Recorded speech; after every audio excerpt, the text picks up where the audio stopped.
AUC का जानिब से कराची के निजी होटल में micro skills for job programme का इनेकाद किया गया। प्रोग्राम का मकसद नौजवान नस्ल और IT सेक्टर में पाकिस्तानी नौजवान नस्ल को रहनुमाई फराहम करना और उनको ग्लोबल के लिए तैयार करना था। प्रोग्राम का आगाज तिलावत कुरान पाक से किया गया, जिसके बाद एयूसी के CEO असदुल्लाह चौधरी ने कहा कि एयूसी ने पाकिस्तान और बैन अल-अक़वामी सतह पर मुत्तहिदा अरब अमारात, सऊदी अरब, ईरान, एथोपिया, हांगकांग, मलाइशिया और अमरीका में 400 से ज़ायद वर्कशॉप का इनेकाद करवाया है और उसके बेहतरीन नताइज हासिल किए हैं। उनका कहना था कि एयूसी पहले भी माइक्रोसॉफ्ट पाकिस्तान के साथ डाट की नॉलेज और रिसोर्सेज प्रोवाइड कर चुका है। Chairman AUC doctor Mohammad Anwar Usman ने भी इस मौके पर कहा कि एयूसी केस स्टडी और सर्टिफिकेशन 20 प्रोग्राम और ट्रेनिंग में कामयाबी का ट्रेडमार्क है। एग्जीक्यूटिव डायरेक्टर आबिद मजीद ने पाकिस्तान में पाकिस्तानी बिजनेस कम्युनिटी को IT में काम करने और मजीद नई स्टार्टअप कंपनीज पर इन्वेस्टमेंट करने पर जोर दिया। साबिक सदर FPCCI ज़िक्रिया उस्मान ने भी एयूसी की काविशों को सराहा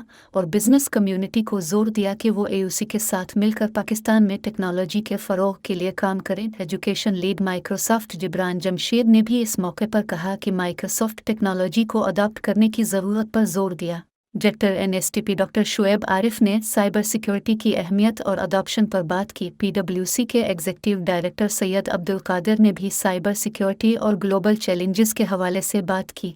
इस मौके पर सैयद जावेद CEO वेंडन जंक्शन और आसिफ सिम चेयरमैन आबाद और मुख्तलिफ यूनिवर्सिटीज़ के वाइस चांसलर/चांसलर समेत शहर के दीगर मुअज़्ज़िज़ीन शामिल थे।